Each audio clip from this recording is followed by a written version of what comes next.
Hello and welcome. Today we have some special guests on our show. It's a special episode, and yes, they are my long lost friends who are on the show today. I had promised them for an interview long back. It's long delayed. So yes, thanks a lot for the patience. We have Vaibhav Ganesh over here with us today, and he's a development professional. Lots of experience, lots of awards, and what not. We'll find it in the interview today. And accompanying him, त्यांच्या बरोबर क्यूटची Snehal ma'am आहेत. त्यांना मी नेहमी ma'am बोलतो, पण आता त्यांना बघितल्यावर मी मॅम नाही बोलणार. It's only Snehal, who is an educational professional, and both are over here, both the friends are over here. Welcome to the show of the special episode today, both of you. Thank you. Thank you, Rohanda. How are you doing, both of you? Yeah, we are fine. Your background, तुम्ही दोघे, you have come from backgrounds which have been very difficult. कसा प्रवास होता तो आम्हाला थोडंसं आमच्या ऑडियन्सला सांगा, both of you. We start with Vaibhav. Okay, so मी वैभव विमल गणेश. वाशिम, महाराष्ट्रात वाशिम जिल्ह्यात एक छोटंसं गाव आहे पेडगाव म्हणून. तिथे लहानाचा मोठा झालो. बेसिकली घरी सगळं म्हणजे काय म्हणतात त्याला 18 विश्व दारिद्र्य असं म्हणता येईल. आणि पण वडिलांनी कधीच त्या 18 विश्व दारिद्र्याची जाणीव आम्हाला करून दिली नाही. बाबांनी नेहमी फक्त पुस्तकं दिली. आमच्या घरी खाऊ कमी आला आणि पुस्तकं जास्त आली. बाबांचं लहानपणापासून स्वप्न होतं, म्हणजे माझ्या लहानपणापासून, की यानं म्हणजे सगळ्याच आमच्या घरातल्या मुलांनी खूप शिकलं पाहिजे. आणि मी घरातला मोठा असल्यामुळं माझ्यावर खूप जास्त फोकस होता. लहानपणी पुस्तकांनी सवय लावली. आणि मग या घरी मग काम करायचो, शेतात कामं केली बाबांसोबत. बाबा बेसिकली आमचा पूर्ण माझ्या काका, वडील, आई हे सगळे आम्ही बांधकाम मजूर आहोत. तर सगळं जी फॅमिली आहे ती कन्स्ट्रक्शन वर्कर आहे आणि मी सुद्धा त्यावेळेस कामं केली. त्यानंतर मी हॉस्टेलला गेलो. सो बेसिकली एका गावातून जेव्हा पहिल्यांदा हॉस्टेलला गेलो तर त्या हॉस्टेलनं मला खूप घडवलं. तर फॅमिली बॅकग्राऊंडचा जर फक्त आपण विचार केला तर असं आहे की एका अतिशय गरीब कुटुंबातून आणि खूप सारी पुस्तकाची श्रीमंती आमच्याकडे होती आणि त्या श्रीमंतीच्या जोरावर आज इथपर्यंत पोहोचलोय. ते त्या श्रीमंतीच्या जोरावर तो जो क्वेश्चन, ते जे बोललास ना आता, त्याच्यावर क्वेश्चन आहे माझा एक नंतर. अगोदर सांगून टाकलं. Well, I come to that, Vaibhav, to you. मी येईन त्याच्यावर, because it's very interesting. 5 years, your 5 years, I remember. Yeah. Yes, Snehal, it's been a difficult background for you. Difficult life होती. I've gone through your whole journey. आणि ती journey खूप difficult होती. आणि specially part time job करता करता तू आलेली आहेस पुढे तुझ्या फॅमिलीमध्ये with all the problems. How was it? तर सुरुवात इथून करेल की फॅमिलीमध्ये आम्ही सध्या 5 जण आहोत. आई आहे, मोठी ताई आहे, त्याच्यानंतर भाऊ आहे आणि मी, आणि माझ्यानंतर अजून एक भाऊ आहे. तर वडिलांचं माझ्या 2005 साली निधन झालं आणि म्हणजे त्यावेळेस कुटुंबावरती बरीच मोठी हे आलं होतं, संकट आलं होतं की आईच्या समोर विशेषतः ते हे होतं की या 4 मुलांना मी कसं सांभाळणार आणि म्हणजे त्यांचं शिक्षण आणि या सगळ्या गोष्टी कशा हँडल करणार. तर हळूहळू जसं जसं तिच्या परीने तिने आम्हाला शिकवण्याचा प्रयत्न केला. आणि त्यामध्ये माझा जो मोठा भाऊ आहे ताई नंतरचा, तर तो अपंग आहे आणि मतिमंदही आहे 100%. तर मग आईला त्याच्यासाठी घरातच राहावं लागतंय अजूनही. आणि मग त्यानंतर जसं जसं ताई मोठी होत गेली, ताईचं जसं 10वीचं शिक्षण झालं, 10वी झाल्यानंतर तिने मग पार्ट टाइम जॉब शोधला, कारण की आईला घरात फायनान्शियली पण मदत व्हावी यासाठी. आणि तोपर्यंत आमची मावशी आहे, तर मावशी यांनी आम्हाला फायनान्शियली, मेंटली सगळा सपोर्ट केला, मावशी आणि काकांनी आमच्या. सो तोपर्यंत व्यवस्थित होतं. आजही ते आम्हाला म्हणजे पूर्ण ह्याने सपोर्ट करतात.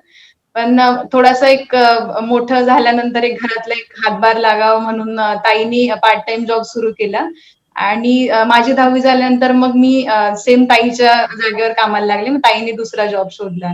मग दोघींचं असं पार्ट टाइम जॉब आणि कॉलेज असं चालू होतं.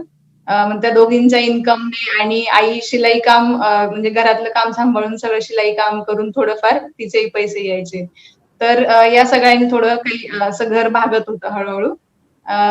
मग फर्ग्युसन कॉलेजला माझं BA झाल्यानंतर BA सोशियोलॉजी केलं मी आणि BA झाल्यानंतर मग मला अजिम प्रेमजी युनिव्हर्सिटी बद्दल कळालं. मग तिथे 2 वर्ष मग तिथे शिकले. अजिम प्रेमजी युनिव्हर्सिटी मध्ये एज्युकेशन घेतल्यानंतर मग आता कंटिन्यू इथे आता प्लेसमेंट झाली अजिम प्रेमजी फाउंडेशन मध्येच. सो आता इथे जॉब करत आहे. कॉंग्रॅच्युलेशन्स. जेन्युइनली मी सांगतोय तुला, it's not easy to come from humble background. I would call it as a humble background, a difficult humble background, and making it till Azim Premji.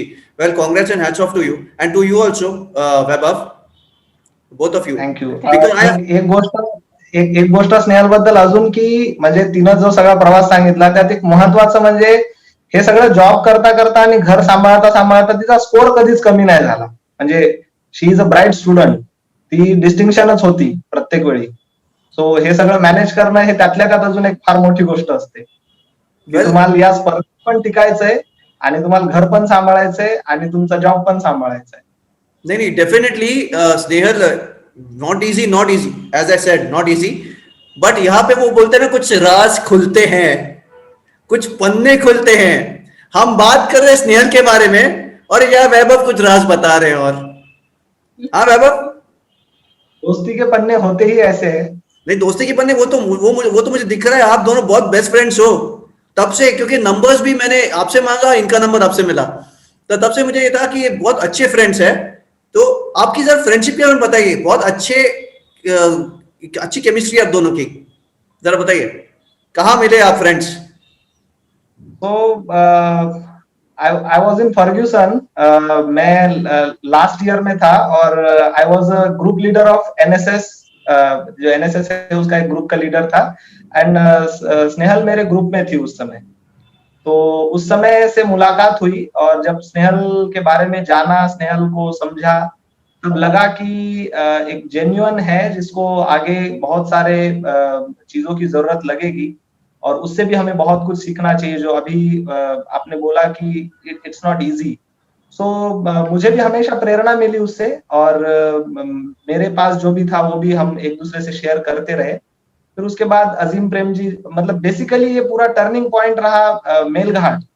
तो मेलघाट ने हमारे दोनों के दोस्ती का मेल बना दिया वहां पे. तो बेसिकली मेलघाट में जो डॉक्टर रवि कोल्ले और डॉक्टर स्मिता कोल्ले काम करते हैं, पिछले लगभग 40 सालों से वहां है.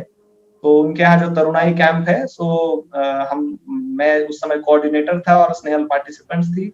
और उसके बाद स्नेहल ने वहां का जिम्मेदारी लेना शुरू कर दिया और फिर मेलघाट के काम की वजह से हम मतलब और ज्यादा एक दूसरे के साथ मतलब काम करने लगे. सो वो बाद में जब अजीम प्रेमजी यूनिवर्सिटी का बारे में उसने सोचा, सो दैट टाइम हमने मतलब मैंने उसको गाइड किया और ये सारी चीजें. और मतलब इस तरीके का शुरुआत तो फर्ग्यूसन से हुआ और फिर बाद में ये हुआ कि वो भी इन सारे सोशल चीजों में इंटरेस्टेड है. She also wants to serve community और मेरा भी उसी तरीके का रवैया है. तो इस तरीके से मैं, स्नेहल, हमारे साथ और हमारे जो 2 दोस्त है, अभिषेक और एक वैभव है और एक प्रवीण है जो बिहार में है. तो हम 5 लोगों का मतलब वो जो 5 का पंच है. तो हमारी 5 लोगों की दोस्ती चल रही है और आने वाले दिनों में कुछ नया करने की कोशिश है. Very good. You are one of best friends I have seen आणि कीप युअर फ्रेंडशिप अलाइव्ह. असंच तुमची फ्रेंडशिप पुढे राहू द्या आणि आपण असंच भेटत राहू परत परत. बिकॉज एक बेस्ट फ्रेंड असणं खूप गरजेचं आहे लाईफमध्ये. And that I can see over here. Anyways, तरुणाई डॉक्टर रवींद्र कोल्हे, मी त्यांना भेटलेलो आहे, तुला माहिती आहे वैभव, हिला पण माहिती आहे, स्नेहलला पण माहिती आहे. वंडरफुल ह्युमन बिंग, खूप छान आहेत ते, बोलणं अँड एव्हरीथिंग. सो तरुणाईचा एक्सपिरियन्स कसा होता तुमच्या दोघांच्या लाईफमध्ये आणि इम्पॅक्ट रवींद्र सरांचा आणि त्यांच्या फॅमिलीचा इम्पॅक्ट कसा होता? तर जेव्हा तरुणाईमध्ये म्हणजे मी पहिल्यांदा गेले सुरुवातीला, तर तेव्हा असं होतं की म्हणजे मला ह्या सोशल आणि या सगळ्या गोष्टी एवढ्या माहित नव्हत्या की असंही म्हणजे काम चालतं किंवा सोसायटीमध्ये असेही लोक आहेत की जे म्हणजे स्वतःचं आयुष्य सोसायटीला त्यांनी हे केलं, म्हणजे पूर्ण झोकून दिलेलं आहे त्यांनी स्वतःचं आयुष्य. सो म्हणजे त्यावेळेला दोघांनाही मामा मामींना भेटण्याची, आम्हा बाबांना भेटण्याची संधी मिळाली. आणि त्यानंतर म्हणजे आदिवासी भाग, सो आदिवासी भाग फक्त ऐकलं होतं की काय असतं, म्हणजे आदिवासी असे असतात तसे असतात, त्या सगळ्या कल्पना होत्या. तर तिथं गेल्यानंतर ते सगळं म्हणजे प्रत्यक्षात पाहायला मिळालं की आदिवासी काय असतात, कोण आहेत, त्याच्यानंतर त्यांचं लाईफस्टाईल कसं आहे आणि कितपर्यंत म्हणजे आपल्याला डेव्हलपमेंट करण्याची गरज आहे, कुठपर्यंत करू शकतो या की गरजही नाहीये काही गोष्टींची तिथे. सो ह्या गोष्टी हळूहळू समजत गेल्या. आणि म्हणजे हे झालं सोशल एक ऍस्पेक्ट. आणि दुसरं जर माझं पर्सनल झालं तर पर्सनल मध्ये असं होतं की म्हणजे माझा आत्मविश्वास आणि या गोष्टी सगळ्या सुरुवातीला कमी होत्या, किंवा लोकांशी बोलणं वगैरे खूप कमी असायचं माझं जेव्हा कॉलेजमध्ये जोपर्यंत होते. पण तिथे गेल्यानंतर एक मोठा ग्रुप भेटला, मोठा सर्कल भेटला, तर बऱ्याच लोकांशी म्हणजे बोलणं सुरू झालं, मित्र मैत्रिणी बरेच जण होत गेले. आणि बऱ्याच म्हणजे वेगवेगळ्या फील्ड बद्दल माहिती कळाली तिथे गेल्यानंतर. आणि एक स्टेजवर जाऊन जो एक्सपिरियन्स असतो, स्टेजवर जाऊन जो एवढ्या एक 100 ते 150 लोकांसमोर बोलण्याचा, तर तो एक्सपिरियन्स मला तरुणाईमधून मिळाला की एक आत्मविश्वासाने आपण आपलं जेव्हा आपल्याबद्दल काही मांडतो लोकांसमोर, किंवा आपण काही गोष्टी मॅनेज करतोय, कोऑर्डिनेट करतोय. सो या सगळ्या गोष्टींचा अनुभव मला तरुणाईमधून मिळाला. आणि सगळ्या लोकांनी तिथल्या शिकवलंच, आदिवासी लोकांकडूनही बऱ्याच काही गोष्टी शिकल्या गेल्या. अम्मा बाबा आहेत त्यांच्याकडून जगावं कसं, म्हणजे कमीत कमी गरजांमध्ये आपण कसं जगू शकतो. तर याचं ते एक उत्तम उदाहरण आहे आणि आजही ते अंमलात आणतोय आणि नेहमी अंमलात आणून. What about you, Vaibhav? Basically म्हणजे फार असं शॉर्ट मध्ये मी नेहमीच हे सांगतो आणि मग आताही मी तेच सांगेन की कसं जगायचं, म्हणजे मला हे कळालं होतं हे सगळं वाचन, आणि मी जिथं शिकलो, म्हणजे मी ज्या शाळेत शिकलो 7वी ते 12वी, ज्या संस्थानात मी शिकलो, सखाराम महाराज संस्थान, तर तिथल्या लोकांनी, माझ्या सगळ्या शिक्षकांनी मला हे शिकवलं होतं की का जगायचं. आता असं तर जगायचं, मग कसं जगायचं, म्हणजे कशासाठी जगायचं, हे बेसिकली अम्मा बाबांनी मला शिकवलं. सो आज जो मी इथपर्यंत पोहोचलोय, या सगळ्यात फार मोठा त्यांचा वाटा आहे. आणि आदिवासी, नॉट जस्ट आदिवासी एरियाचं एक्सपोजर, तर मला असं वाटतं की माझ्या पूर्ण लाईफचं एक्सपोजर त्यांनी मला घडवून दिलं, की माझं पुढचं लाईफ कसं असेल हे मी बऱ्याचदा त्यांच्यात पाहिलं. आणि म्हणजे बेसिकली माझ्या लाईफचा तो पूर्ण एक टर्निंग पॉइंट 2015 झाला, आणि तिथपासून आज इथपर्यंत पोहोचलोय, की प्रत्येक गोष्टीत मग गरजा कमी करणं असेल, किंवा आमची सायकल रॅली असेल, ती प्रेरणा तिथून मिळाली. त्याच्यानंतर वेगवेगळे प्रयोग आम्ही, म्हणजे मी, अभिषेक, आम्ही स्वतःवर केले, त्या प्रयोगाची प्रेरणा तिथून मिळाली. सो मेळघाटाच्या मातीने अम्मा बाबांनी खूप काही शिकवलं. म्हणजे रोहित दादा तर रोहित दादानी, म्हणजे त्याच्या मेहनतीला तोड नाही, त्यानं मेहनत करायला शिकवली. कारण घरी माझ्या शेती होती, पण शेतीत कधी जायचो नाही, कारण घरच्यांचं असायचं की बाबा तू अभ्यास कर, बाबा तू अभ्यास कर. पण मेळघाटात जाऊन जे करायला मिळालं, जे आयुष्यात मला असं वाटतं की मी कधीच करू शकलो नसतो, ते मला तिथं जाऊन करायला मिळालं. आणि म्हणजे फॉर्च्युनेटली आज मी तेच करतोय. प्रोफेशनल लाईफ मध्ये मी तेच करतोय, की मी मेळघाटात ज्याचा मी ट्रेलर केला. आता जिंदगीचा पिक्चर चालू झालाय खऱ्या अर्थात. सो ते जे म्हणता येईल की माझ्या आयुष्याच्या पिक्चरचा ट्रेलर जो आहे, तो मला तिथं स्वतःलाच पाहायला मिळाला, त्यांच्या सानिध्यात राहून. आणि आज त्यांच्या मार्गावर चालायचा प्रयत्न करतोय. Okay, I heard that very nicely. आणि मध्ये माझं लक्ष स्नेहलकडे पण जात होतं. तुझं मी ऐकतोय, कान तुझ्याकडे होते, मध्ये मध्ये तिच्याकडे पण लक्ष जात होतं, because she was smiling. She was smiling because of your achievements. She was smiling because of your achievements, because she was proud of you. Okay, that's the thing. हे विचारायचं वैभव, ये क्या राज है यार? 5 साल और 4,000 पुस्तकें, क्या है ये? असल में मतलब किस्सा ये है कि वही घर से ही शुरुआत, घर में कभी मिठाई नहीं आई, घर में किताब ही आई हर बार. पुस्तकं वाचायचं पहिल्यापासूनच होतं. म्हणजे मी 2रीत असताना बाबांनी हातात फकीरा कादंबरी दिली होती अण्णाभाऊ साठ्यांची. म्हणजे ती 167 पानांची कादंबरी त्यांनी मी 2रीत असताना, जेव्हा नॉर्मल अक्षर ओळख होते, तेव्हा त्यांनी ती दिली होती, आणि मी तेव्हापासून वाचायला लागलो. सो जेव्हा मी लोणीला गेलो शाळेत, तेव्हा 8वीत असताना असं झालं की मला पुस्तक फार आवडलं होतं. पुस्तक काल होता होता काळ रात्र झाली असं पुस्तक, कवितांचं पुस्तक होतं, सुरेश भटांच्या गझलांचं. आणि ते मला हवं होतं, पण ते मला दिलं नाही लायब्ररीयननं. सो मी ते पुस्तक चुपचाप हॉस्टेलला घेऊन आलेलो, की बाबा म्हणजे यांना न सांगता आणायचं आणि घरी येऊन त्याच्या सगळ्या कविता लिहून काढायच्या आपल्या वहीत आणि ते परत नेऊन ठेवायचं. आता झालं असं की मी ते लिहिलं आणि परत नेऊन ठेवायचं, तेव्हा लायब्ररीयन कुठेतरी चालला गेला औरंगाबाद वगैरे. ती लायब्ररी म्हणजे आमच्या संस्थांचीच लायब्ररी होती, पण ती काय अशी कंटिन्यू चालत नव्हती. कधीतरी महिन्या 2 महिन्यातून उघडायची आणि बंद राहायची 15-15, 20-20 दिवस.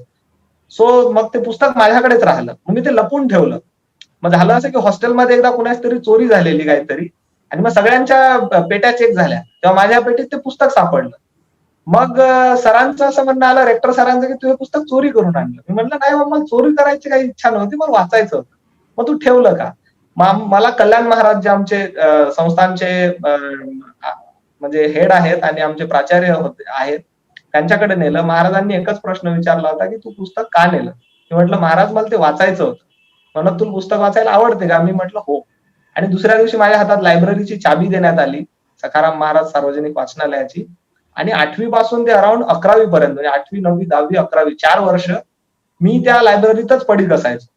त्याच्यामुळे मला 10वीचा स्कोअर कमी झाला, बट मला त्याचं काहीच घेणं देणंच नव्हतं त्या स्कोअर कमी झाल्याचं. आणि मी कधीच पुस्तकांची आवड निवड नाही केली, की बाबा मी हेच वाचेन, मी तेच वाचेन, मी विज्ञान कथाच वाचेन किंवा मी ग्रामीणच वाचेन, मी शहरी वाचेन, फिक्शन, नॉन फिक्शन काहीच नाही. जे हाताला येईल ते वाचत गेलो. सो लायब्ररीत जेवढेही पुस्तकं होते त्यातले जवळपास सगळी पुस्तकं मी वाचून काढली. माझी रात्रही तिथेच व्हायची, माझा दिवसही तिथेच उगायचा. मी म्हणजे छावाचं मी नेहमी उदाहरण देतो, की छावा मला वाचायचं होतं आणि जेव्हा ते मला मिळालं, सो मी कंटिन्युअस 14 तास मी ते वाचतच होतो. म्हणजे मला ना वॉशरूम लागली, मला ना भूक लागली, मला ना तहान लागली.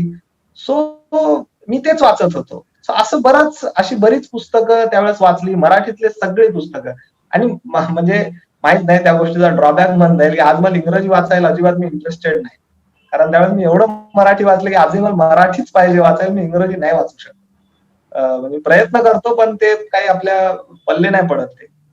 सो तेव्हा असं केलं, की जे हातात आलं ते वाचत गेलो. सगळं क्रेडिट जे मी म्हणतो, की ते माझं नाही, ते माझ्या सखाराम महाराज संस्थांचं आहे. आणि माझे जे प्रोफेसर टीचर होते, म्हणजे दीपक गीते सर, दीपक जोशी सर, ह्या लोकांचे. कारण की मग शाळेत नाही जायचो ना. 8वी दीपक गीते सर क्लास टीचर होते. मी वर्गातही राहतो. पण त्यांना हे माहित होतं, की हा उडाण टप्पू काही उद्योग नाही करत, हा लायब्ररीत असतो. सो प्रेझेंटी माझ्यासाठी कधी विषय नाही आला, की नाही 75 अबव प्रेझेंटी पाहिजे तरच परीक्षेला बसता येईल, असं कधीच नाही. सो वाचत गेलो आणि मला असं वाटतं, की त्या पुस्तकांनी मला जग दाखवलं बेसिकली. जग कसं आहे हे 8वीतच कळालं मला. आणि मग तेव्हाच ठरलं, म्हणून मी म्हटलं, की का जगायचं? त्यांनी त्या पुस्तकांनी त्या लोकांनी मला शिकवलं, की का जगायचंय तुला आयुष्यात. ब्युटिफुल. असं सगळं होतं. Beautiful Vaibhav. इन शॉर्ट ऐसा है कि अगर स्कूलिंग में अगर वैभव को ढूंढना हो, अरे वैभव का है लाइब्रेरी में। बिलकुल. जी बराबर है, सही बोला ना? नहीं, रीडिंग इज व्हेरी सही. इंपॉर्टंट वैभव, रीडिंग खूप इम्पॉर्टंट आहे. नॉलेज मिळतं. पीपल ज्यावेळेस तुला लोक बोलली असेल क्या ये पढ़ाई नहीं कर रहा है यार, सिर्फ वहां पे जाके वही करता रहे, क्या करेगा ये, लेकिन उससे भी कुछ सीखा आपने, वो बहुत इंपॉर्टेंट है. People should know reading is very important, you get lots of knowledge. With respect to reading, I like to come back to Snehal. तू एज्युकेशन फील्ड मध्ये आहेस, teacher, in to the education professionals. So ही line का choose केलीस? In short, why not other fields? तर जेव्हा BA sociology करत होते, तर त्यावेळेस एक म्हणजे एज्युकेशन सिस्टीम ओव्हरऑल म्हणजे पहिलीपासून जी आपण अनुभवली आहे, की जे रोट लर्निंग होतं आपल्याकडे, कंटिन्यू म्हणजे शिक्षक म्हणजे कंटिन्यू ब्लॅकबोर्ड समोर आहेत आणि आपल्याला सांगतात कंटिन्यू. तर ह्या गोष्टी म्हणजे बऱ्याच वेळेला म्हणजे त्रास व्हायचा आम्हालाही, की म्हणजे शिक्षक सगळीकडचे शिक्षक अशा पद्धतीने शिकवतात, म्हणजे शाळांमधले असो, मग ते कॉलेजमधले असोत. आणि म्हणजे बाकीचेही बरेच प्रॉब्लेम आहेत, की एज्युकेशन सिस्टीम मध्ये ते हळूहळू म्हणजे शाळेपासून कॉलेज पर्यंत पाहण्यात आले. मग त्यात मग भ्रष्टाचार किंवा सगळ्याच गोष्टी असतील मग त्या. तर म्हणजे त्यावेळेला थोडंसं असं हा ओव्हरलुक होता. आणि म्हणजे एक इनडेप्थ तेव्हा आयडिया एवढी नव्हती. पण जेव्हा मेळघाटात गेले, ते त्यानंतर मग गव्हर्नमेंट स्कूल सिस्टीम ही जास्त करून मला पाहायला मिळाली, जे की तरुणाई कॅम्पमध्ये आम्ही गाव भेट किंवा आदिवासी गावात मुलांना म्हणजे सगळेजण एक्सपोजर असतं सगळ्यांना, की तुम्ही गावात कुठेही फिरू शकता, विचारू शकता. तर त्यावेळेला म्हणजे गव्हर्नमेंट स्कूल सोबतची जास्त कनेक्शन झालं आणि मग असं शाळेमध्ये मी बराच वेळ घालवायचे, की मग तिथलं शिक्षकांशी बोलायचं, मुलांशी बोलायचं तिथल्या कंटिन्यू. मग तेव्हा हळूहळू प्रॉब्लेम्स कळत गेले, की ग्राउंड रियालिटी काय आहे किंवा जिथं काही सुविधा पोहोचत नाहीयेत. तर तिथल्या भागामध्ये कितपर्यंत एज्युकेशन सिस्टीमची आतापर्यंत म्हणजे वानवा आहे आणि पुण्यासारख्या ठिकाणी एज्युकेशन कशा पद्धतीने आहे.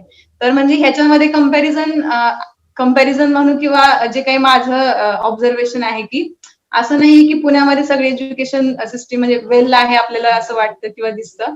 पण त्यातही काहीतरी लॅक आहेत आणि म्हणजे गावात किंवा ट्रायबल एरियात असेल तर तिथेही वेगळे त्यांचे प्रॉब्लेम आहेत. सो तेव्हा मग मेळघाटात हा एक्सपोजर जेव्हा मिळाला गव्हर्नमेंट स्कूल सिस्टीमचा, मग तेव्हा असं वाटलं की एज्युकेशन मध्ये मला योगदान द्यायला आवडेल आणि मग ह्या फील्डची मग मी म्हणजे विचारत होते लोकांना की असं एज्युकेशन कुठे असेल का, म्हणजे बीएड आणि एमएड ह्या गोष्टी माहित होत्या, बीएड डीएड करू शकतो आपण, पण त्यातून असं होतं की फक्त तुम्ही टीचर होऊ शकता. सो ते नव्हतं व्हायचं, मला म्हणजे ओव्हरऑल जाणून घ्यायचं होतं काय, आणि त्यातच मग एपीयू बद्दल कळालं मित्रांकडून. तर मग त्या कोर्स बद्दल वाचलं आणि मग एज्युकेशन मध्ये हे केलं, प्रवेश घेतला. आणि त्या म्हणजे तो 2 वर्षाचा तो काळ खूप महत्वाचा होता माझा एपीयूचा, अजिम प्रेम युनिव्हर्सिटीचा. कारण तिथे फक्त थिअरॉटिकल नॉलेज नव्हतं आम्हाला, तिथे प्रॅक्टिकल एक्सपिरियन्सही खूप होते, म्हणजे बरेच सारे प्रोजेक्ट आम्हाला करायचे असायचे. त्यानंतर बँगलोरच्या अराउंड जे काही स्कूल आहेत त्याचंही एक्सपोजर होतं. त्यामुळे म्हणजे फील्ड प्लस प्रॅक्टिकल असा एक तो एक्सपिरियन्स होता एज्युकेशनचा. आणि सगळे ऍस्पेक्ट त्या 2 वर्षामध्ये पाहायला मिळाले, एज्युकेशनशी रिलेटेड जे काही आहेत, पॉलिटिकल, इकॉनॉमिकल, सोशलॉजिकल असतील आणि जे ग्राउंडचे प्रॉब्लेम आहेत ते सुद्धा, ते सगळ्या गोष्टी एकत्र पाहिल्या. वंडरफुल. स्नेहल, एक मला सांगावंसं वाटेल की टीचर जे असतात, we don't know what problems the teachers face. You know, yes, students हो या पेरेंट्स हो, आपण हे नाही बघत की टीचर्स काय प्रॉब्लेम फेस करतात. अरे टीचर ने ये नहीं किया, टीचर ने वो नहीं किया. आता सध्याची कंडिशन ती आहे. They are not understanding that what the problems teacher are facing. And I think you are doing a very important role to make sure what problems are faced by the teachers.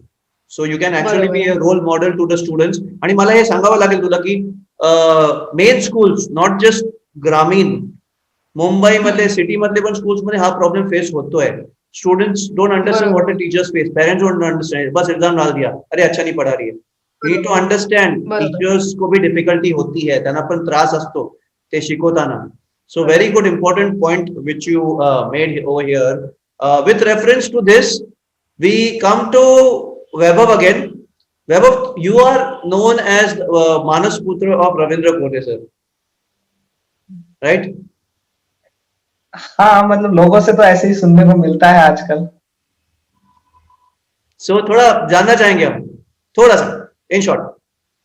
Basically as such मतलब मैं ऐसे नई चीजों पे ज्यादा believe करता हूँ. मुझे लगता है कि उन्होंने जो राह दिखाई है उस पे बस चलने की कोशिश कर रहा हूँ. चलना बड़ा मुश्किल है, मतलब जब उनको देखता हूँ 40 साल किसी एक जगह पे इतना सब कुछ खड़ा करना, इट्स व्हेरी डिफिकल्ट थिंग. पण आता असं वाटतं की हे मी करू शकतो. एक्झॅक्ट ते करायचं असा उद्देश नाहीच आहे, पण असं वाटतं की त्यांनी जो मार्ग दिला की तुम्ही तुमच्या गरजा कमी करा, तुम्ही लोकांसाठी कसं आपल्याला जगता येईल, त्याच्यानंतर सर्वसमावेशक विचार करणं, ह्या ज्या गोष्टी त्यांनी शिकवल्या त्या गोष्टी जगण्याचा प्रयत्न करतोय आता. आणि जनरली झालं असं की तरुणाईमुळे जोडल्या गेलो आणि आता त्यांच्या एवढा म्हणजे एक फॅमिली मेंबरच झालो. त्यामुळं लोकांना असं वाटतं, म्हणजे लोक म्हणतात आता की बाबा डॉक्टर सरांचा मानसपुत्र वगैरे. पण मला असं वाटतं की मानसपुत्र वगैरे असं म्हणण्यापेक्षा मला हे म्हणजे खूप आवडेल की जर म्हणजे मी जर त्यांनी जे काही केलं, म्हणजे गेली 40 वर्ष ते मेळघाटात जो काही बदल घडवून आणला, तर माझा फक्त एवढाच उद्देश असेल की जिथंही मी काम करतोय आज त्या ठिकाणी, तिथं जर त्यातला 4% 10% जरी बदल मी करू शकलो, तरी मला असं वाटतं की बाबांसोबत माझं नाव जोडल्या जाण्याचं सार्थक होईल. मानसपुत्र फार मोठी गोष्ट आहे. म्हणजे खरंच माझी तेवढी मी कधीच तेवढा नाही होऊ शकणार. Well, I'm jealous of you right now, Vaibhav. I'm very jealous of you because even I wanted to be known like that. Why not, yeah? No, just kidding. But he खूप important. It's a very important thing in your life to get associated with Kodle sir. He's a very humble personality. Very humble personality. Best of luck to you for that and congrats once again. Because it is said कि तकदीर लगती है. हाँ. तकदीर लगती है and you're in the right place because तू खूप शिकलास त्यांच्याकडनं. That's what I wanted to make out from this whole thing. That's what is more important. Well, coming back to your project, धमन पानी, येस. बताओ. अरे मैं नहीं पूछूंगा क्वेश्चंस अभी. ओके. सो बेसिकली धमन पानी हे एक गाव आहे. मध्य प्रदेशात मंडला डिस्ट्रिक्ट आहे, जबलपूर पासून 160 किलोमीटरवर, आणि तिथून 40 किलोमीटरवर मोहगाव ब्लॉक आहे, आणि तिथून अराउंड 24 किलोमीटरवर एक धमन पानी गाव आहे, जिथं 6 किलोमीटरचा रोड आता मागच्या 4 महिन्यापूर्वी झाला. सो बेसिकली मी काम ज्या संस्थेत करतो, professional assistance for development action, Pradhan ji organisation आहे, 7 राज्यात काम करते देशातल्या सेंट्रल बेल्टमध्ये, ट्रायबल एरियामध्ये. सो प्रधानचं एक स्ट्रक्चर आहे की जेव्हाही पहिला कोणी नवीन व्यक्ती येतो, सो त्याला गावाच्या एक्सपोजरसाठी त्याला गाव समजून घेता यावं, बेसिकली याच्यासाठी त्याला 2-3 महिने गावात राहावं लागतं. It's called village stay and study. So ही एक नॉर्मल प्रोसेस आहे, म्हणजे त्यात काही फार मोठी गोष्ट नसते. पण माझं असं झालं की मला जे गाव दिलं, जेव्हा मला ते गाव सांगितलं की तू धमनपानी गावात जायचं, आणि मग मी जेव्हा माझ्या कलिग सोबत दुसऱ्या गावात जायचो, सो लोक मला विचारायचे की अरे तू कुठे जाणार. सो मैं बताता था कि मैं धमन पानी में जा रहा हूँ. तो लोग मेरे को बोलते थे अबे मत जा वहां पे, वो काला पानी है बोले वो गाव, 2 दिन में भाग के आएगा तू वहां से. तो माझ्यात एक क्युरियोसिटी झाली, काळं पाणी म्हणजे काय आहे म्हणजे त्या गावात असं. सो मी गेलो, आणि झालं असं की दुसऱ्या दिवशी, म्हणजे मी दुपारी 3 ते 4च्या आसपास गेलो, आणि दुसऱ्या दिवशी सकाळी 12-1च्या आसपास गावातल्या एका व्यक्तीने माझ्यावर हल्ला केला. त्यांना असं वाटत होतं की मी किडनी चोर आहे. जुलै 2018 मध्ये देशात किडनी चोरचं फार मोठं रुमर फैलला होता. महाराष्ट्रात धुळ्यात 5 लोकांची हत्या झाली. देशभरात खूप मोठं मॉब लिंचिंग झालं किडनी चोरचं. त्यांना असं वाटत होतं की मी पण एक किडनी चोर आहे. सो त्यांनी मला खूप विचारलं, किडनी कशी काढतात, किडनी कशी काढतात. मी म्हणालो अरे मला नाही माहित किडनी कशी काढतात. सो त्यांनी तिथला एक बांबू उचलला, मला मारलं, आणि मग मी ओरडायला लागलो. मग आजूबाजूच्या घरातून 1-2 आजोबा वगैरे आले, आणि त्यांनी मग मला वाचवलं. आणि ज्यांच्या घरी मला स्टे स्टडी करायला म्हणजे स्टे करायला सांगितलं होतं ऑर्गनायझेशन कडून, तर ती जी दीदी होती, ती रात्री मला म्हटली की बोले भैया आप चले जाओ हमारे घर से. का? कारण की तिला असं वाटलं की रात्री तिच्या घरी अजून लोक येतील हे मारायला वगैरे ह्यांना, की तुम्ही याला कसं काय घरात जागा दिली. सो ऑर्गनायझेशननं मला सांगितलं होतं की म्हणजे तुला काही जरी प्रॉब्लेम आला तर तू परत ये तिथून, आम्ही तुला दुसरं गाव देऊ. But again all credit goes to doctor Ravi and doctor Smita, कारण की जेव्हा त्या दिवशी रात्री मी जेव्हा विचार करत होतो, त्यांनी तर मला घरातून काढून दिलं होतं. मग मी दुसऱ्या एका घरी जाऊन म्हटलं की मला रात्रभर राहू द्या, म्हटलं मी उद्या सकाळी चालला नाही. आणि रात्री जेव्हा मी विचार केला खूप सारा, की म्हटलं मला तर 1-2च बांबू पडलेत. बाबांचं म्हणजे आम्हाबाबांचं कित्येकदा 3-4 वेळा लोकांनी घर जाळलं, त्यांच्यावर हल्ला झाला. बट तरीही जर आम्हाबाबा तिथे आहेत, तर म्हटलं मग मी का नाही राहू शकत धमनपानीमध्ये. आणि मग मी ठरवलं की नाही मी राहीन. त्याच्यानंतरही एकदा हल्ला झाला 4-5 दिवसानंतरच, पण तरीही मी कंटिन्यू केलं, आणि मी तिथे राहिलो. मग जेव्हा लोकांशी बोलायला लागलो, लोकांना जेव्हा कळायला लागलं, मी लोकांना हे नाही म्हटलं की मी इथं तुमच्या समस्या सोडवायला आलो. मी लोकांना म्हटलं की आपण मिळून हे करूया. आणि मला असं वाटतं की धमनपानीच्या म्हणजे इतिहासात पहिल्यांदा आम्ही सगळ्या लोकांनी एकत्र येऊन 29 सप्टेंबरला श्रमदान केलं. आमच्या गावासाठी 6 किलोमीटरचा रोड नव्हता, त्यातला 1.5 किलोमीटर रोड अत्यंत खराब होता.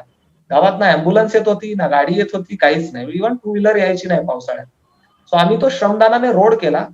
तर त्याच्यात मग फार म्हणजे मला फार चांगलं वाटलं की जवळपास पहिल्यांदा कुणीच नव्हतं आलं. अराउंड 11 वाजेपर्यंत मी आणि माझे एक ते फील्ड सपोर्टर होते तिथे, सुरेंद्र म्हणून, ते, आणि गावातली एक फुलझर दिदी आणि तिची नात 13 वर्षाची, असे 4च लोक आम्ही सकाळी 7 ते 11 काम करत होतो. पण आम्ही ठरवलं होतं की आम्ही काम करणार, कुणी नाही आलं तरी आम्ही रोड बनवणार. आणि मग 11च्या नंतर लोक यायला लागले, आणि मग पाऊस आला 2दा मध्ये, तरी पण लोकांनी काम केलं, आणि आम्ही तो 1.5 किलोमीटरचा रोड रात्री 8-8:30 पर्यंत काम करून बनवला. सो त्याच्यानंतर मग फार बदल व्हायला लागले. त्याच्यानंतर मग लोक मग प्रॉब्लेम सांगायला लागले. आम्ही सगळे डिस्कस करायला लागलो. मग पाण्याचे इश्यू आले, रोडचा इश्यू आला, इलेक्ट्रिसिटीचा इश्यू आला. मग पाण्यासाठी मला काहीच माहित नव्हतं, बिकॉज माझं फर्ग्युसन मधून पॉलिटिकल सायन्स झालं. So basically I am a political analysis. Development शिकलो, त्यात रुरल डेव्हलपमेंटमध्ये थेअरी शिकलो चांगल्यापैकी. सो मग टीमनं मला बरंच काही शिकवलं. माझी टीम आहे मोगाव टीम. तर त्यांनी मला शिकवलं की what is the integrated natural resource management, what is the natural resource management, what is the forest management, water budget, ह्या सगळ्या गोष्टी त्यांनी मला शिकवल्या. आणि मग जे शिकवत गेले त्या सगळ्या गोष्टी मी गावात म्हणजे त्याचं ऍप्लिकेशनचं मी डेमॉन्स्ट्रेशन करायला लागलो. आणि ते चांगलं होत गेलं. सो लोकांना ते आवडायला लागलं. आणि मग आम्ही हळूहळू बदलत गेलं गाव.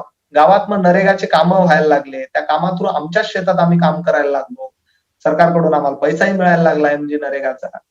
आणि मग सेकंड टाइम होतं की आता म्हणजे मी मग असं नाही की बाबा गावात फक्त रोड आणि इलेक्ट्रिसिटी किंवा पाण्यावरच काम करायचं.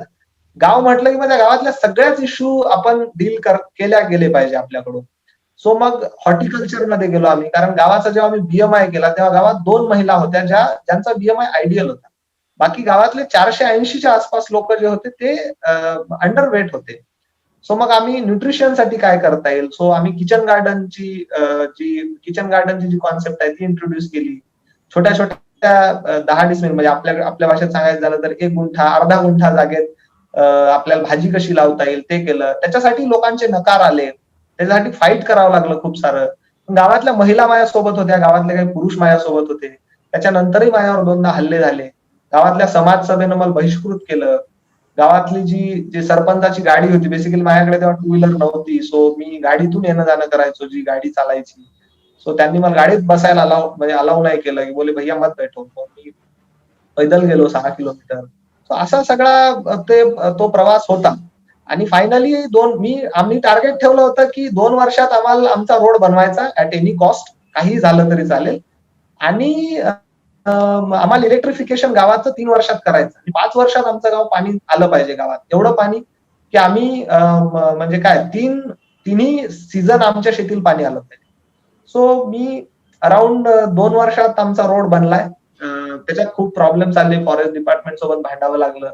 रोड बनलाय, 95% इलेक्ट्रिफिकेशन झालंय, 5% उरलंय ते होईल. आणि पाण्याचे प्रश्न जे आहेत त्याच्यावर नरेगा थ्रू काम चालू आहे. आताच एक लिफ्ट इरिगेशनचं काम आम्ही सँक्शन करतोय. डिस्ट्रिक्ट सोबत बोलणं चालू आहे, स्पेशल एक प्रोजेक्ट बनवतोय. आणि होपफुली गावात आता नरेगाचं काम होऊन जर यावर्षी एलआय झालं, लिफ्ट इरिगेशन जर झालं, तर ज्या गावाला काळं पाणी म्हणत होते लोक आणि ज्या गावात जनरली नोव्हेंबर नंतर पाण्याची अवेलेबिलिटी नव्हती, त्या गावात आता नोव्हेंबर नंतर लोक ऍग्रिकल्चर साठी सुद्धा पाणी अवेलेबल राहील एवढी गॅरंटी, म्हणजे सेकंड सीझन तरी अवेलेबिलिटी होईल पाण्याची, इथपर्यंत सध्या पोहोचलोय. या सगळ्या प्रवासात सगळं क्रेडिट जे आहे ते त्या गावातल्या लोकांचं आहे. कारण जेव्हा जेव्हा माझ्यावर हल्ले झाले तेव्हा म्हणजे 3दा झाले, तेव्हा त्या गावातल्या महिला माझ्यासोबत होत्या. एकदा तर असं झालं की मी गावात एक चिठ्ठी लावून आलो की मैं इतने दिन से गाव में आ रहा हूँ, फिर भी तुम लोग समझ नहीं रहे, मैं इसके बाद गाव में नहीं आऊंगा. आणि ते जेव्हा गावातल्या लोकांनी, कारण त्या दिवशीच माझ्यावर एकानं दारू पिऊन तो दगड घेऊन मागे लागला होता माझ्या, जवळ अर्धा किलोमीटर पळवलं त्यांना. सो मग मी निघून आलो, मला राग आलेला खूप. मग शेवटी दुसऱ्या दिवशी आमच्या गावातल्या सगळ्या बायका, जवळपास 30-40 बायका 2 गाड्या भरून प्रधान ऑफिसला आल्या आणि बोले भैया चलो अभी रिपोर्ट लिखवाते उसके नाम का. म्हणलं अरे नहीं दीदी, रिपोर्ट नहीं लिखवाना है. नहीं बोले भैया एक तो तुम गाव चलो, नहीं तो रिपोर्ट लिखवाते. मग मी त्यांना समजावलं की नाही, ते जे तो जो व्यक्ती आहे त्याला दूर न करता त्याला इन्क्लूड कसं करता येईल, या सगळ्या पार्टिसिपेटरी कसं बनवता येईल, ह्याच्यावर आपण विचार करूयात. आणि बेसिकली आता आम्ही आमच्या म्हणजे जे आमचे टार्गेट्स गोल्स होते ते आम्ही पूर्ण करतोय. धमनपाणी सोबत अजूनही बरेच गाव आहेत ज्या गावात आम्ही डेव्हलपमेंटसाठी प्रयत्न करतोय. सो बेसिक बट धमनपाणी सोबत एक वेगळं अटॅचमेंट आहे, कारण की स्टे स्टडी तिथे झालेला. आणि म्हणजे ते गाव आहे ऍक्च्युली, आता ते गावातले लोकही मला त्यांचं मानतात आणि मी त्या लोकांना माझं मानतो. आम्ही आता एक ऍज अ फॅमिली काम करतो. आता रिसेंटली रोडचं काम जे झालं त्यातला एक लास्ट रोड बाकी होता, म्हणजे थोडासा सीसी रोड बनवायचा होता कॉन्क्रीटचा. आता लास्ट शनिवारी परत भांडणं करून आलो. ठेकेदार रोड व्यवस्थित करत नव्हता, फक्त सिमेंट आणि गिट्टी टाकत होता, रेती टाकतच नव्हता. सो तो मला म्हणे की तेरे को ज्यादा समजता क्या. त्या म्हणलं अरे माझी पुरी खानदान मिस्त्री आहे म्हणलं, त्यामुळे किती सिमेंट टाकायची, किती रेती टाकायची, किती गिट्टी टाकायची सगळं माहिती आहे म्हणलं मला. मी जेवढं सांगतो तेवढं कर म्हटलं. पण तो ऐकत नव्हता. मग गावातल्या लोकांना मी समजून सांगितलं. बेसिकली त्यांना ह्यातली आयडिया नाही. सो प्रधानची आयडियोलॉजी जी आहे की वी बिलीव्ह की every individual have their own capacity to change their life. We are nothing. आणि आम्हाला तिथं जाऊन काही तीर नाही मारायचे. प्रत्येक व्यक्तीजवळ त्याला बदलण्याची कॅपॅसिटी आहे. We are there for just pull them or push them. So मी तेवढंच करतो. मी फक्त त्यांना माहिती करून देतोय की असं असं असते. बाकी ते सगळं तेच करतात. मी काही नाही करत त्या. ऐकलंस ना? 7 मिनिट बात किया इन्होंने. 7 मिनट बात किया. Lots of energy this guy has. Lots of energy this guy has. मतलब मैं सोच रहा था भाई मेरे को 1 सेकंड बात करने का मौका तो दे. नहीं, असल में इतना अंदर से वो आता है ना कि मतलब वो सारा फिल्म आंखों के सामने फिर घूमने लगता है. नाही, I am just kidding. I was just pulling your leg. खूप चांगलं काम करतोयस तू. I was just pulling your leg. Please don't mind for that. खूप चांगलं काम करतोयस दमण पाणी प्रोजेक्ट घेऊन तू. And God bless you with that. चांगलं. आणि आर्टिकल्स पण तुझे मी वाचलेले आहेत खूप. दमण पाणी प्रोजेक्ट बघून नेटवर पण आहेत, न्यूजपेपर्स वगैरे. So it's well non which village you have turned into a golden place today. So hats off to you and all the people who have supported you. Snehal, thank you. आपके pass आ रहे हैं. अरे राजस्थान, मध्य प्रदेश, खूप काम केलंस तिकडे तू. हा. सांग. तर राजस्थानमध्ये जे मीना आदिवासी आहेत, मीना ट्राईब्स आहेत. सो हे पीव्हीटीजी ग्रुपमध्ये येतात.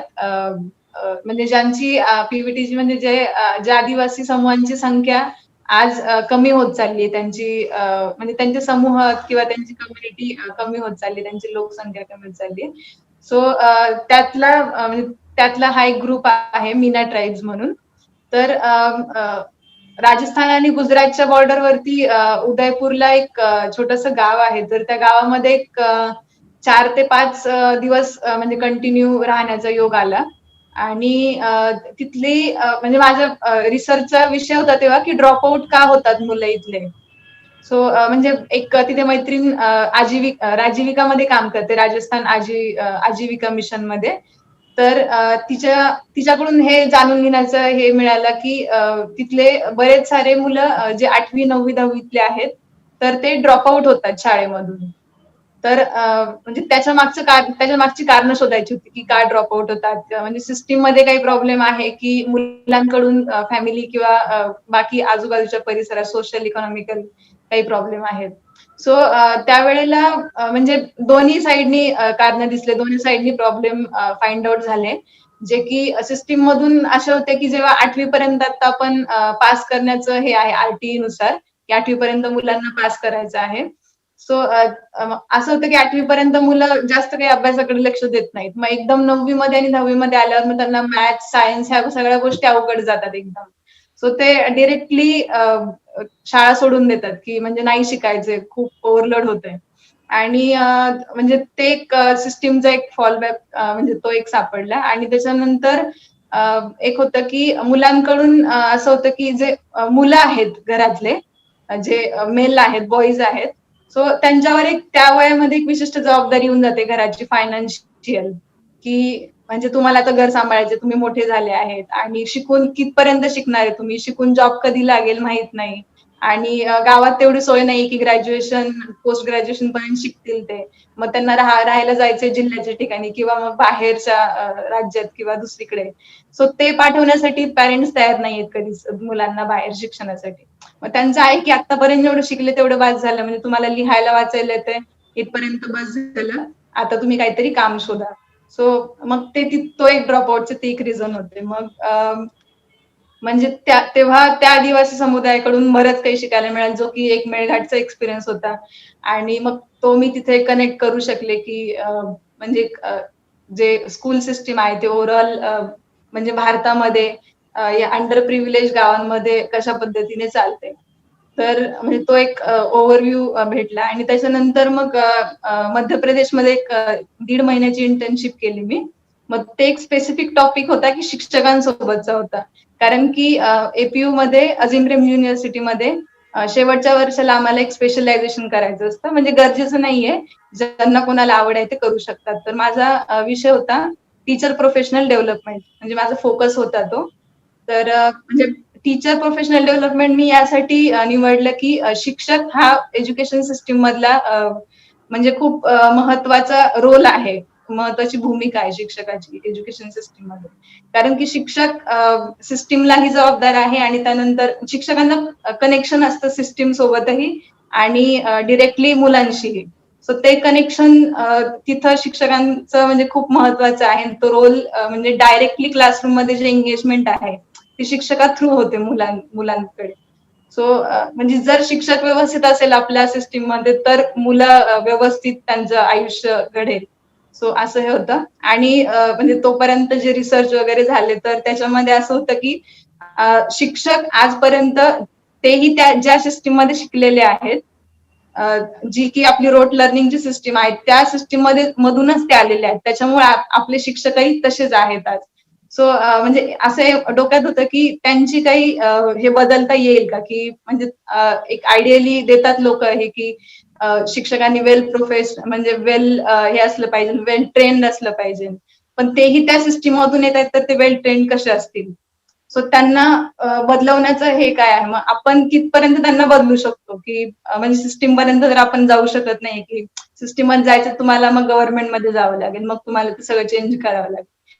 पण मग आपण आपल्या पद्धतीने या पातळीवर राहून काय करू शकतो, मग जे आता सिस्टीम मध्ये शिक्षक आहेत मग त्यांच्या सोबत राहून आपण त्यांना त्यांचे पर्स्पेक्टिव्ह चेंज करणं असेल किंवा त्यांच्या जे शिकवण्याच्या पद्धती आहेत त्या बदलवण्याची म्हणजे त्या कॅपॅसिटी असतील की वेगवेगळ्या मेथडनी कसे ते शिकवू शकतात. सो म्हणजे ह्या घटकाकडे म्हणजे तो फोकस झाला तेव्हापासून.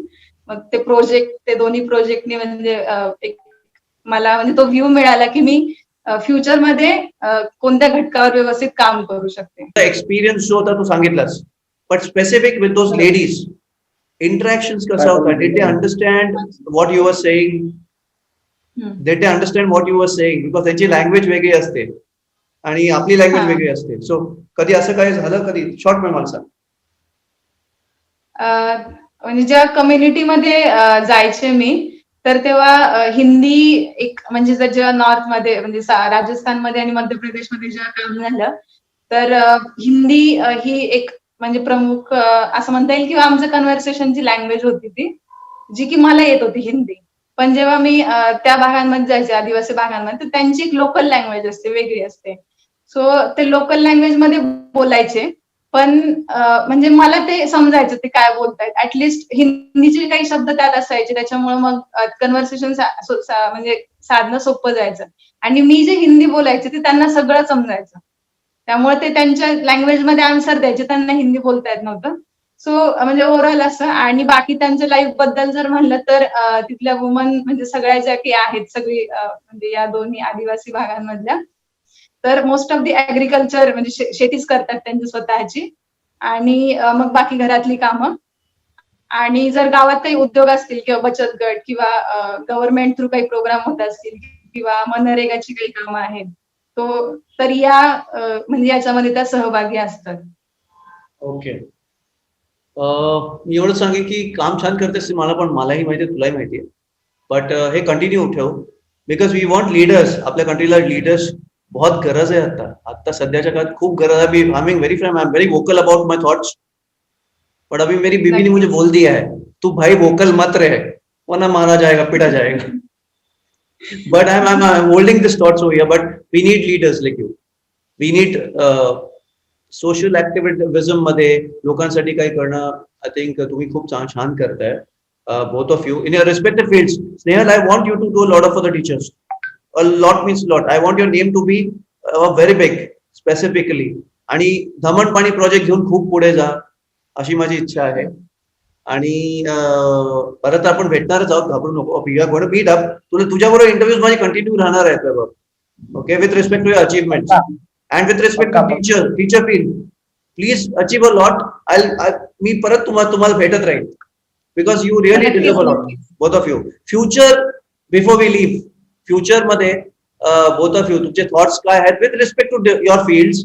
काय प्लॅनिंग आहे तुमची? फ्युचर प्लॅनिंग ऍज सच, फ्युचर प्लॅनिंग जसं मी मगाशी सांगितलं की धमनपाणी प्लस सोबतची जी काही गावं आहेत त्या गावांमध्ये लोकांना एक डिग्निफाईड लाईफ त्यांना मिळावं, त्या अँगलनं प्रयत्न असेल.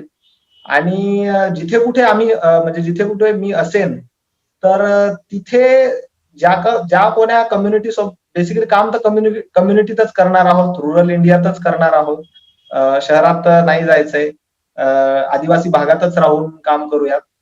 तर त्या म्हणजे आम्ही सगळ्यांना एक डिग्निफाईड लाईफ मिळावी यासाठी भविष्यात प्रयत्न राहतील. मग ती डिग्निफाईड लाईफ मिळवण्यासाठी बेसिकली आमचे प्रॉब्लेम्स काय आहेत, तर सरकारनं आम्हाला बनवून टाकलंय बेनिफिशियरी, लाभार्थी बनवून टाकलंय की आम्ही तुम्हाला सगळं देतो, तुम्ही काही बोलू नका. सो हा जो सरकारचा पर्स्पेक्टिव्ह आहे ट्रायबल्सकडे पाहण्याचा, तो पर्स्पेक्टिव्ह बदलण्याची खऱ्या अर्थानं गरज आहे. आता झालं असं, या पर्स्पेक्टिव्ह फक्त सरकारचाच नाही, हा आदिवासींच्या मानसिकतेत पण ही गोष्ट आहे की मूल पोटात असल्यापासूनच त्या बाईला सगळं सरकारकडून मिळते. ते मूल जन्माला आलं की त्याला कपडे शाळेत मिळतात, पुस्तकं शाळेत मिळतात, म्हणजे त्याला सगळं शाळेतून मिळते, जेवण शाळेतून मिळते, प्लस त्याच्यानंतर त्याचं लग्न झालं की त्याला सरकारकडून पैसेही मिळतात आणि त्याची डेथ झाल्यानंतरही पैसे मिळतात. सो हा जो बेनिफिशियरी अप्रोच आहे, हा अप्रोच चेंज होण्याची गरज आहे. सो मला असं वाटतं की माझं काम जे असेल भविष्यात, ते काम असेल की दोन गोष्टीवर काम असेल. एक असेल की why the things the way they are, I have to find out की हे असं आहे, हे असं का आहे, आणि जेव्हा मला माहित होईल हे असं का आहे, त्यानंतर मी याच्यावर प्रॉबेबल सोल्युशन्स काढण्याचा प्रयत्न करेन. आणि मी काढण्याचा प्रयत्न करेन म्हणजे आम्ही सगळे मिळून, ज्या लोकांसोबत मी असेल, आम्ही सगळे लोक मिळून यावर प्रॉबेबल सोल्युशन काढण्याचा प्रयत्न करू, ज्याचं लास्ट एम किंवा लास्ट अचिव्हमेंट, लास्ट गोल जे असेल ते असेल की हा पर्स्पेक्टिव्ह बदलणं. आमच्याकडे खूप सारं आहे, नैसर्गिक साधन संपत्ती आहे, दिमाग आहे, सगळं आहे, आम्ही करूही शकतो, मेहनती आहेत. फक्त ह्या अप्रोचेसमुळं खूप मागासलेला एरिया, मागासलेल्या गोष्टी राहतात. सो अल्टिमेटली युथ सोबत मी आता काम चालू केलंय मागच्या 1 वर्षभरापासून. तर युथ सोबतचं काम पुढे न्यायचंय आणि गव्हर्नमेंट सोबत खूप जास्त काम करायची गरज आहे. कारण की गव्हर्नमेंट जे अधिकारी असतात त्यांची मानसिकता ही आहे की अरे ये तो पागल लोक आहे, इनको अकल थोडी आहे. ही मानसिकताच आहे त्यांची. त्यामुळे त्या मानसिकतेवर काम करायची गरज आहे. सो आता म्हणजे कालच मध्य प्रदेश सरकारचं जे एक CFT प्रोजेक्ट आहे, क्लस्टर फॅसिलिटेशन टीम, की एक अशी टीम प्रत्येक ब्लॉकमध्ये मध्य प्रदेश गव्हर्नमेंटनं स्थापन केली आहे, 11 जिल्ह्यांमध्ये सध्या तरी, ज्या प्रत्येक ब्लॉकमध्ये सगळ्या डिपार्टमेंट्सला घेऊन, सगळ्या डिपार्टमेंट्सला एकत्र बांधणारी एक टीम आहे. सो फॉर्च्युनेटली मी त्या टीमचा मेंबर काल परवाच अपॉइंट झालो आणि असं वाटतं की आता गव्हर्नमेंट सोबत म्हणजे आता सगळ्या आघाड्यांवर काम करायची गरज आहे बेसिकली.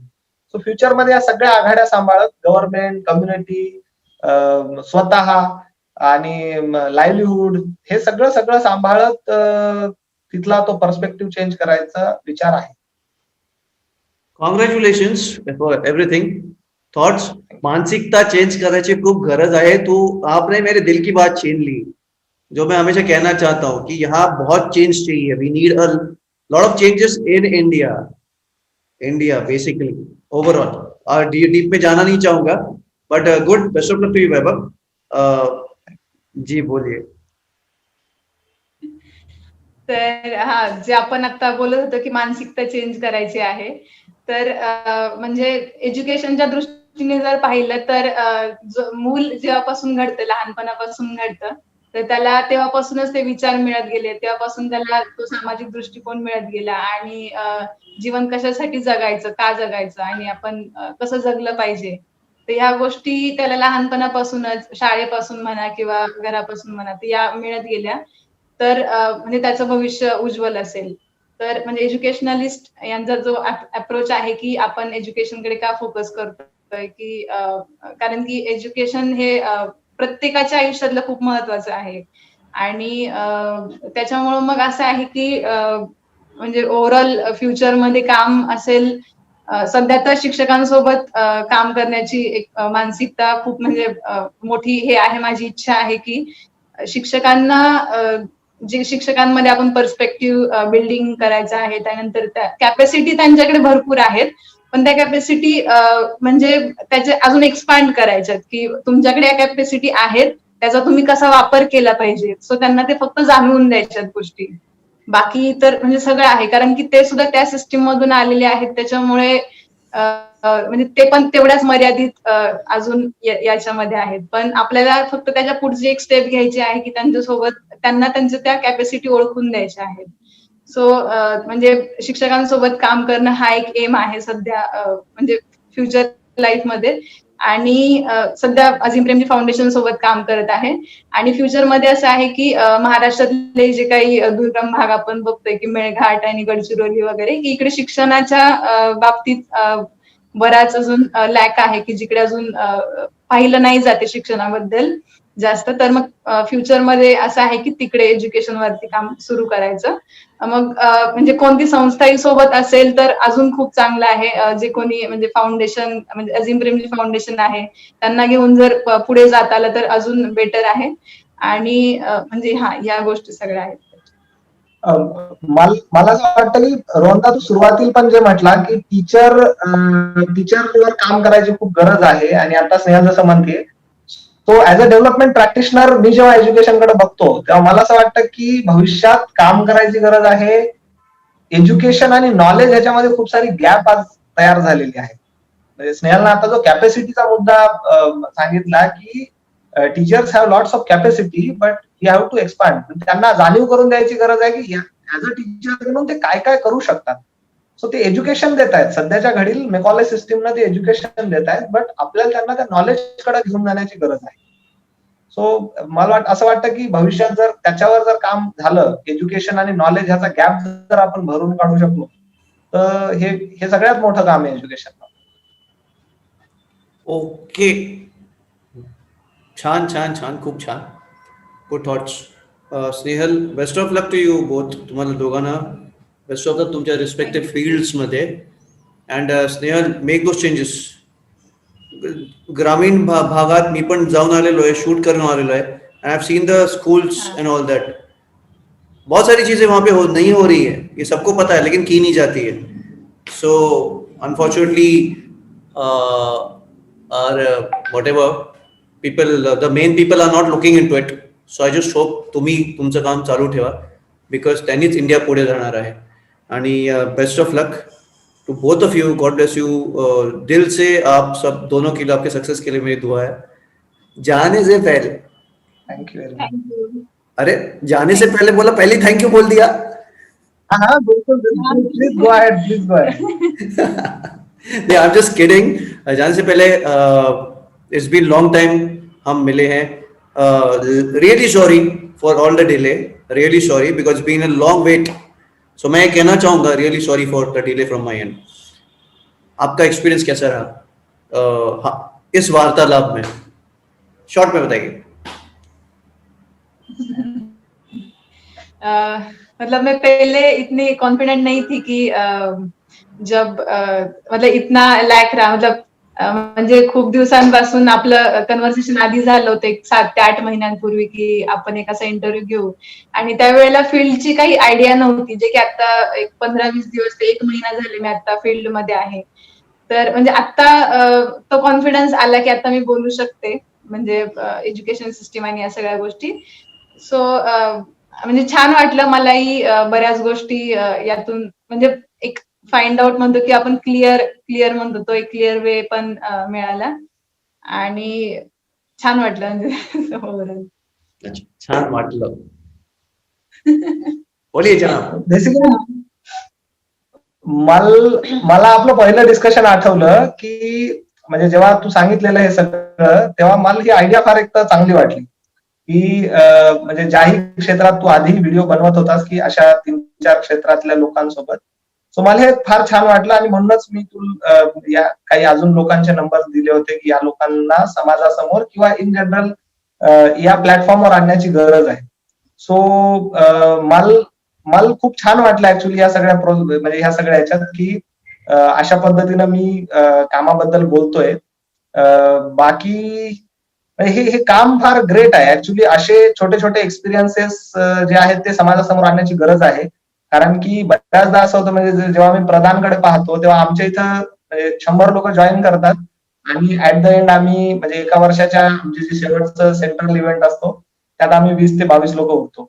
सो पीपल म्हणजे लोकांना नाही यायची इच्छा. म्हणजे आताच माझ्या मित्रासोबत थोड्या वेळापूर्वी बोलत होतो आणि तो म्हणत होता की अरे लोक प्रधानमधून सोडून का जातात.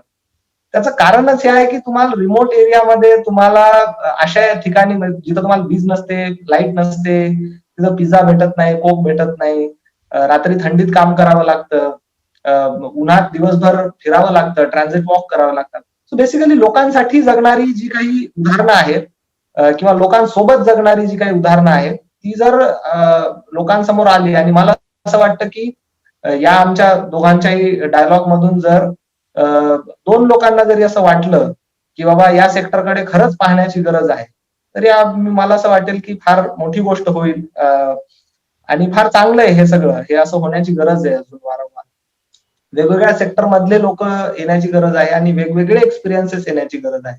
सो तुझे खरंच खूप धन्यवाद की तू हे सगळे असे उद्योग करतोयस. Best of luck to म्हणजे you. एक म्हणायचं होतं की म्हणजे कॉलेजसाठी, युनिव्हर्सिटीसाठी किंवा जॉबसाठी इंटरव्ह्यू होत राहतात, आजपर्यंत झाले. पण म्हणजे असं स्वतःसाठी किंवा स्वतःचा असा इंटरव्ह्यू हा माझा तरी पहिला होता की माझ्या फील्डशी रिलेटेड आहे आणि म्हणजे माझ्या माहितीबद्दल ह्या सगळ्या गोष्टी आणि याच्यामध्ये म्हणजे ॲज अ स्टुडंट आणि ॲज अ म्हणजे आपण सोसायटीमध्ये आता आपल्या काही गोष्टी डिवोट करतोय किंवा शिकतोय सुद्धा सोसायटीकडून. सो या गोष्टींबद्दल जे म्हणजे तुम्ही जे घेताय स्टुडंट आणि ह्या सगळ्या गोष्टींचे सगळ्यांचे इंटरव्ह्यू, सो ते एक म्हणजे छान वाटतंय की बऱ्याच वेळेला लोक जेव्हा सगळं सेटअप होतं म्हणजे एक at the end of the edge की म्हणजे तुम्ही काय काय केलं, इथपर्यंत तुम्ही कसे पोहोचलात, सो ते होतं. तर म्हणजे तशा प्रकारचे इंटरव्ह्यू आपण बरेच पाहतो की ज्यांनी बरेच कामं केले आहेत खूप. त्यात म्हणजे हा इंटरव्ह्यू असा आहे की आत्ता काम सुरू होतंय कुठे आणि ते एक स्वतःमध्ये प्रत्येकामध्ये ती एक ज्वाला आहे आता काम करण्याची, ती एक उमेद आहे आणि ती आता सुरू व्हावी आणि ती कायम राहावी. सो यासाठी हा प्लॅटफॉर्म खूप चांगला आहे मला असं वाटतं. म्हणजे कधी जर मला असं वाटलं किंवा हे काम सोडून द्यावं तर मला रोहन त्याची आठवण येईल की अरे यार त्यानं आपल्याला बेस्ट ऑफ लक केलं, कसं काय सोडून देता येईल. नाही पण वैभव मी तुला एक सांगतो की when I get connected with someone ना, एनीवन, आणि मला त्यांचं जर काम आवडलं ना मी कंटिन्युअस त्यांच्यावर इंटरव्ह्यू घेत राहतो. आता माझे 2 फ्रेंड्स आहेत ऑलरेडी, ते बरोबर I have been continuous taking interviews on my channel because त्यांच्यासोबत मला आवडतं. So I am liking the way you have been working. So आपण परत इंटरव्ह्यू करू, अजून थोडे अचीवमेंट्स तुमचे येतील. So will work on that process next time and God bless you both of you. Keep your आलेख असाच जाईल असं नसते बरं का. काय काय काय काय आलेख असा आमचा आलेख असा वर जाईल असाच नसते कधी, असाही असतो बरं का. God bless you both and thank you. घाट मध्ये मला तू घेऊन जा एकदा वैभव. नक्की नक्की. मेलघाट मी नागपूरला I been to Nagpur, Amravati, Yavatmal shoots वगैरे मुलांबरोबर केलेली आहे, पण मेलघाटला जाणं राहिलेलं आहे. सो ते राहिलेलं आहे. आय ट्राय माय बेस्ट की मी कधी फॅमिलीला घेऊन येईन तिकडे and will have some good time with Kolhe sir itself. And God bless you Snehal and keep your friendship intact. Keep it intact. Next time पण तुम्ही दोघं असेच बसले पाहिजे तिकडे. पुढच्या वेळेस अजून जास्त काय काय काय म्हटलं अजून पुढच्या वेळेस आता आम्ही दोघे आहोत, पुढच्या वेळेस अजून 3 लोक ऍड होण्याची शक्यताही असते. चालेल, नो प्रॉब्लेम. आम्ही जे बेसिकली आमची जी फ्रेंडशिप आहे आम्ही 5 लोक आहोत, वैभव, अभिषेक, वैभव, स्नेहल अँड प्रवीण. सो प्रवीण आता सेम एज्युकेशन सेक्टरमध्ये बिहारमध्ये काम करतोय, वैभव पुण्यात काम करतोय सायन्स अँड टेक्नॉलॉजी मध्ये, अभिषेक आता मेळघाटात रिसर्च करतोय एज्युकेशनवर. So at the end final aim आहे की एज्युकेशन सेक्टरमध्येच पुढे काहीतरी करायचंय खूप सारं. मी आता त्यात डेव्हलपमेंट जोडतोय अजून. सो फ्रेंडशिप तर कंटिन्यू राहीलच. असं नाही होणार की फक्त एज्युकेशनवर फोकस होते, कारण एज्युकेशन आणि त्या सगळ्या गोष्टी म्हणजे आपल्याला कम्युनिटीला घेऊन सोबत चालायचं. सो डेव्हलपमेंटल ह्या सगळ्याच गोष्टी त्यात एकत्र येतील. Okay, nice, beautiful. I'll wrap the show right now. right here. Thanks a lot. God bless you both. Shaba खैर, खुदा हाफिज. आप सबको ऐसी खुशियां Thank you. मिलती रहे. फ्रेंडशिप इंटैक्ट रखो. वापस मिलेंगे. Lots of success. धावन पानी प्रोजेक्ट एंड टीचर एजुकेशन. परत भेटूया. Take care. चाओ.